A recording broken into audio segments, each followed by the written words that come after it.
3, 2, 1.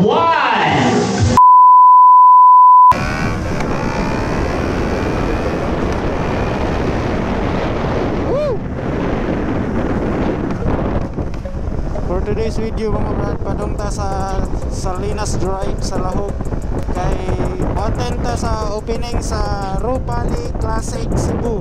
Karon lang opening no nya, gi-invite lang ta. So ito ta mga brad, nagtan-aw sa ta sa ilahang bag-o nga scooter, mag-launch sila og bag-o nga scooter no, classic scooter. So nindot ito Lambretta siguro to. Asa tay mga kauban dito nga mga motovloggers no sa Cebu. So naana sila dito karon, gapaabot sila. Ako na late ko gamay, di kay gamay dako gyud.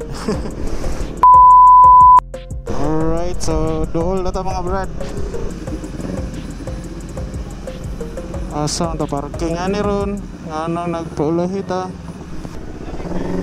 The Lord be with you. Nagpray pa jud sa bag ng motor. The word of the Lord God. We purify ourselves and to the labor of our hands and minds. We bring up God's word to help the less fortunate, so that joy to Christ the Redeemer, we grow in His love. Old 1,000 peso bill. Baka pwede may anti-sounds.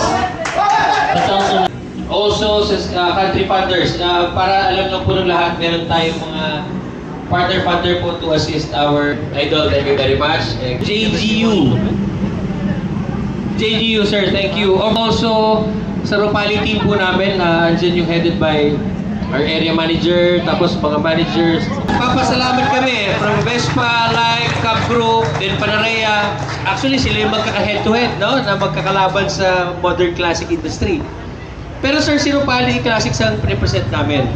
Nagpapasalamat kami sa pag-accept nyo kay Ropali Classics. Kasi, just to give you a short background po, si Ropali Classics po ang isa sa nanguna pagdating sa mga lifestyle segment sa Philippines.